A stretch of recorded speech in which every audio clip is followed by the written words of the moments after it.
Lakini mwisho wa siku mimi nina hakika kabisa sisi kama academies hatuna tunachokijua. Hatuna tunachokijua, lakini ya kwamba TFF wanajitahidi kuweza kutumia, lakini unajua haki sio tu kwamba itendeke. Wanasheria wanajua, lakini pia ionekane kwamba inatendeka. Ionekane inatendeka, kwa sababu sisi ni wahusika. Ni vizuri zaidi maoni yetu kuweza kushirikishwa na kuweza kuona maeneo gani hasa sisi matatizo tuliyokuwa nayo ambayo TFF iweze kutusaidia ili tuweze kulisukuma mbele gurudumu la maendeleo ya hao watoto. Kwa hiyo hii ilikuwa ni sababu ya kimsingi kuonekana kwamba lazima tuwe na chama ambacho kitakuwa cha kitaifa ili kitambulike kwanza kisheria, lakini pia kiweze kutambulika kwa mujibu wa katiba ya TFF. Lakini si hivyo tu, itatusaidia hata kwa kanuni za tumekwenda tukapata. Kuna vikwazo vingi ambao tulikuwa tunakumbana navyo, na kikwazo cha kwanza tulilazimika, kwa sababu sisi tulikuwa ni academies za mpira wa miguu, tukawajibika kuanzisha kwa BMT, tukalazimishwa kwa sababu baadhi ya academies zetu nyingi zilianzishwa kama sports centers au sports academy. Kwa hiyo BMT katutaka kwamba sisi lazima kwamba tusianzishe umoja wa academies za mpira wa miguu, bali tunapaswa, kwa sababu kuna academies zilizosajiliwa kama sports centers, kama sports academies, maana yake ya kwamba umoja wetu au chama chetu kihusishe michezo yote.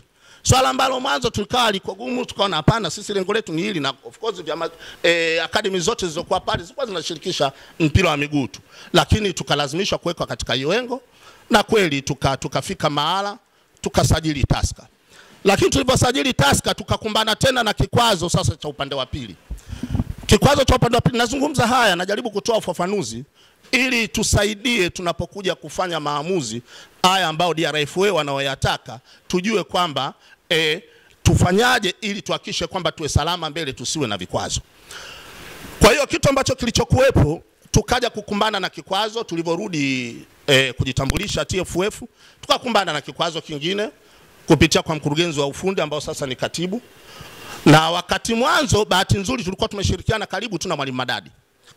Akasema hapana, nyinyi hamtoweza kutambulika. Hamtoweza kutambulika kwa sababu sasa hivi kwa mujibu wa kanuni za FIFA kitu kinachoitwa sports hakitakikani kwa pia. Hakipo na hakihitajiki. Kwa hiyo sasa hivi nyinyi natakikana mudili na football centers na football academies peke yake. Kwa hiyo waambieni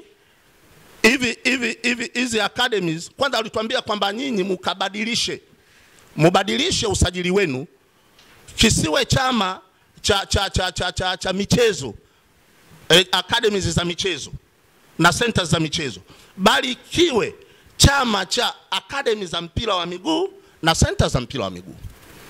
Kinyume na hapo kwamba sisi kama TFF hatutoweza kuwatambua na hatutoweza kushirikiana na nyinyi. Kwa hiyo hilo lilikuwa ni elekezo ambalo lilotoka ndani ya TFF. Kwa hiyo tukarudi sasa, mchaka mwingine ukaanza.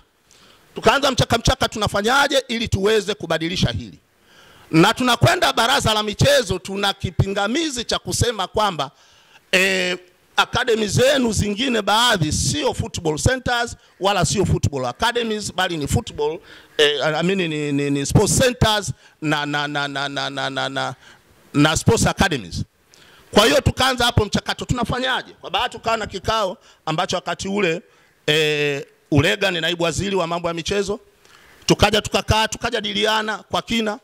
Serikali ikaja tena kwa kupitia wizara ikatuambia kwa nini wanasema ya kwamba hizi sports centers na sports academies hazina haki hiyo. Kwa hiyo ikatokea kwamba kwa sababu shida ikawa iko moja, hatuwezi sisi kubadilisha usajili wetu, lazima kwanza tukidhi ile idadi